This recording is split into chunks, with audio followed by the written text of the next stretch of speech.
A Elaine escreve para nós, ela pediu que a gente pudesse orientá-la numa questão que é muito comum nos dias de hoje. Por isso,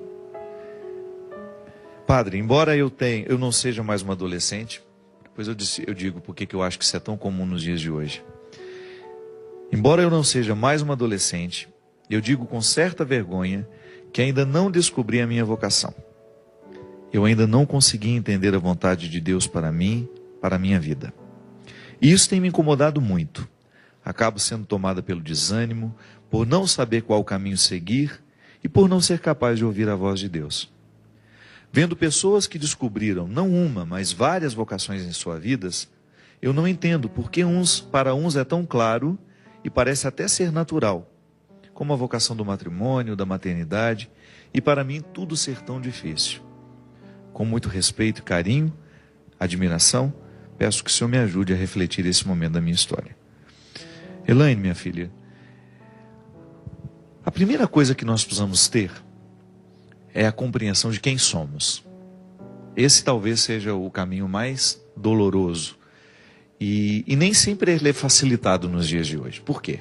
Porque chegar ao conhecimento de quem somos requer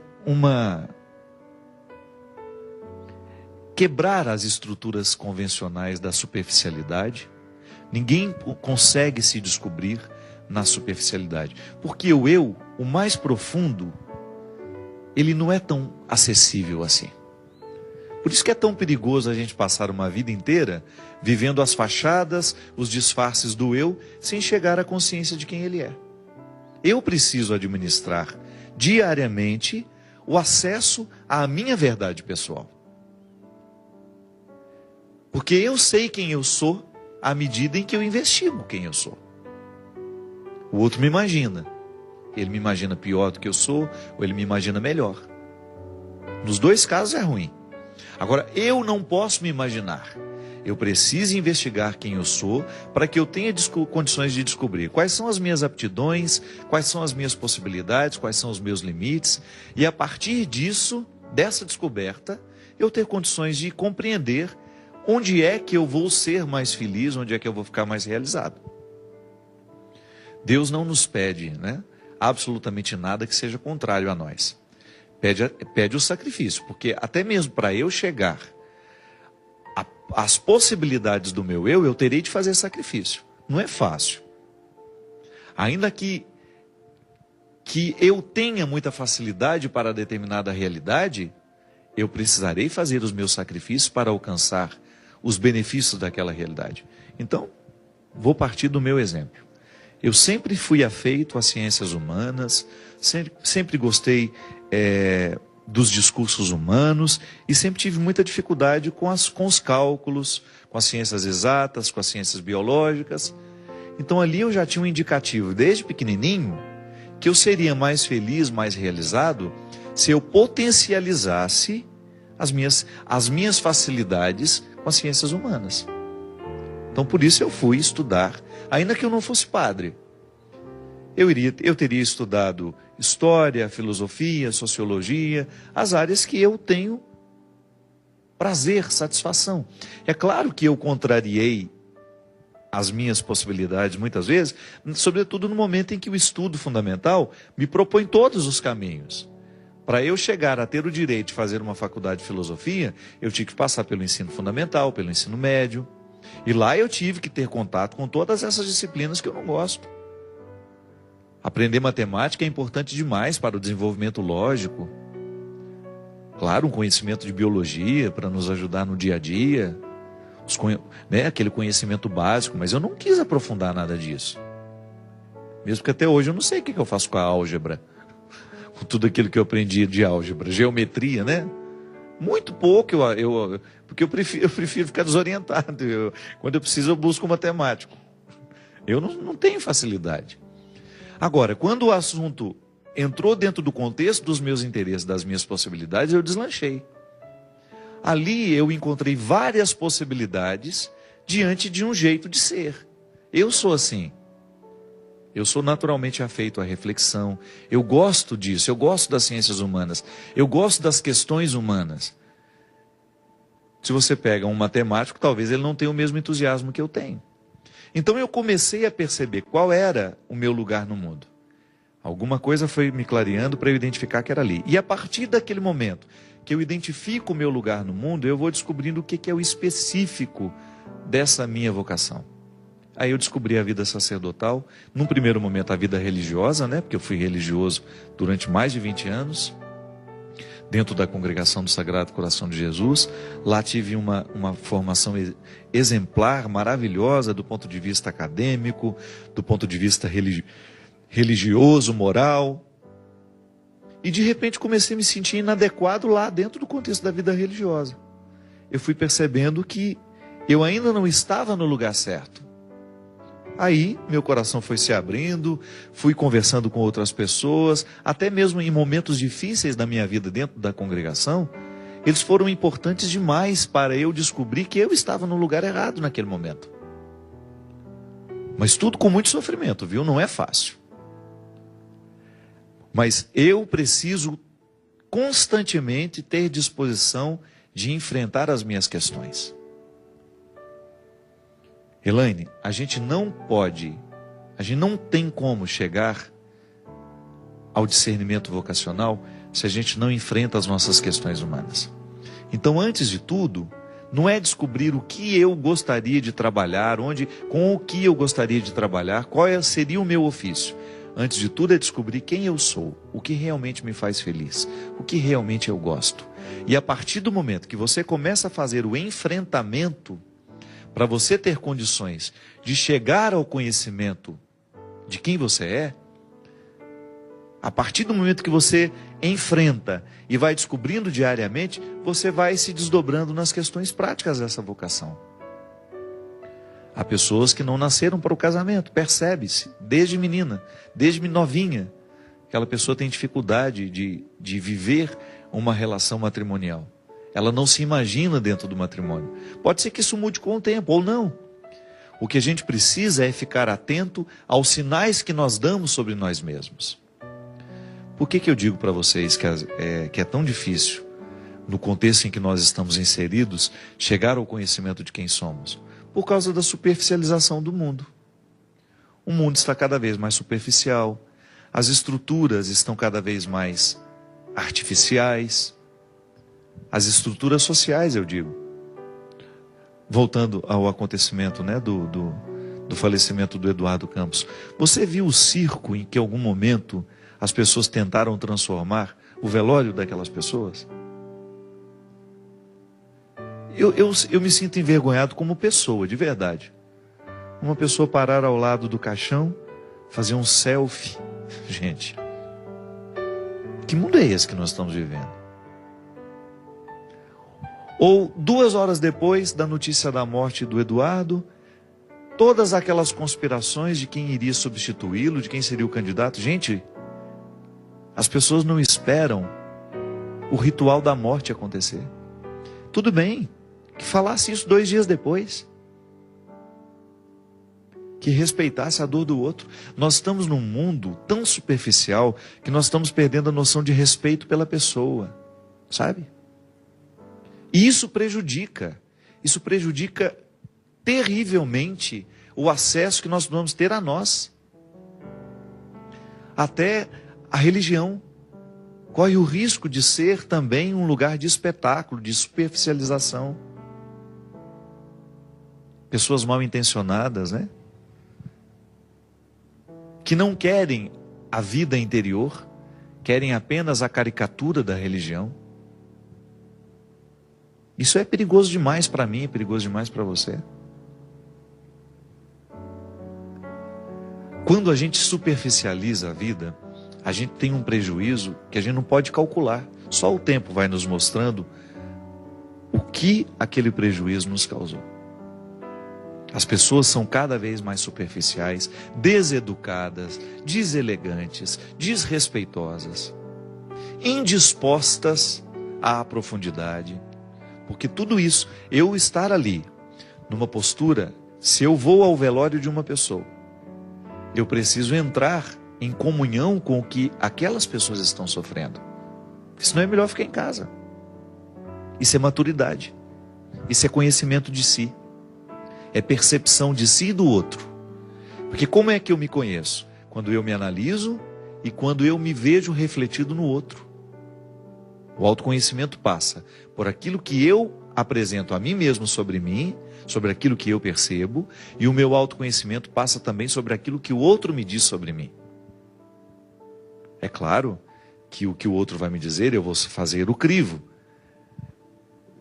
É importante que você saiba que o outro realmente tenha informações importantes sobre você, mas ele também pode ser mal intencionado ao lhe dizer algumas coisas. Então precisamos ter um cuidado. Elaine, às vezes as pessoas não têm essa disposição. Elas estão indispostas a viver o processo do autoconhecimento. Aí prevalece a imaturidade, prevalecem as escolhas acidentais, que não são essenciais, e você percebe, nossa, como eu errei naquela hora, porque eu não prestei atenção em mim, eu não prestei atenção no meu desejo, eu não prestei atenção naquilo que meu coração dizia. Deus nos fala muito pela intuição, minha gente. Deus nos fala muito quando nós somos capazes de silenciar o mundo artificial em que nós estamos inseridos e prestamos atenção em nós mesmos.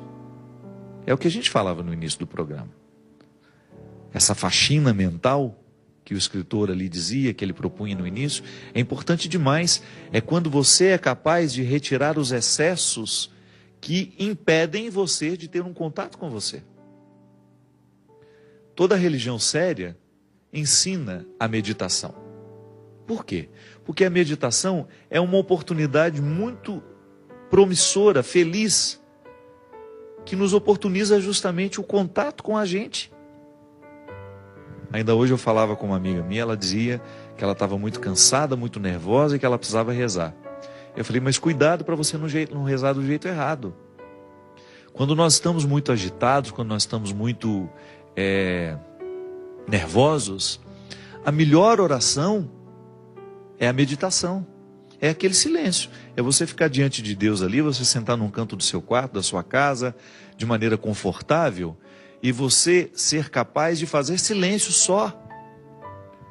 Falei sobre isso num programa aqui também. Não é só ficar calado, é buscar a quietude dos gestos, do pensamento, é você aquietando o seu espírito para você ter condições de entrar em contato com a sua verdade pessoal. Estou lendo um livro muito interessante do Mário Vargas Llosa. Ele escreveu um livro chamado A Civilização do Espetáculo. E ele fala justamente do risco, nem é tanto risco mais, já é uma realidade. Isso foi previsto em outros momentos. Algumas pessoas diziam, no futuro haverá o risco de nós termos uma cultura do entretenimento que engula a cultura.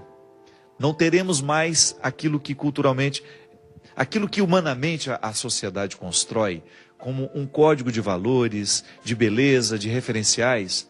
Isso vai sendo desfacelado com o tempo. Alguns previam isso há 300 anos atrás, que o mundo ia ficar tão superficial que nós íamos nos distanciar do próprio conceito de cultura. O conceito de cultura seria substituído pelo conceito de entretenimento. Gente, isso está acontecendo. Não precisamos ir longe mais. Basta você olhar para a estrutura social em que você está inserido e você vai identificar que realmente cada vez menos se constrói cultura, cada vez mais se constrói entretenimento. O entretenimento mata a cultura.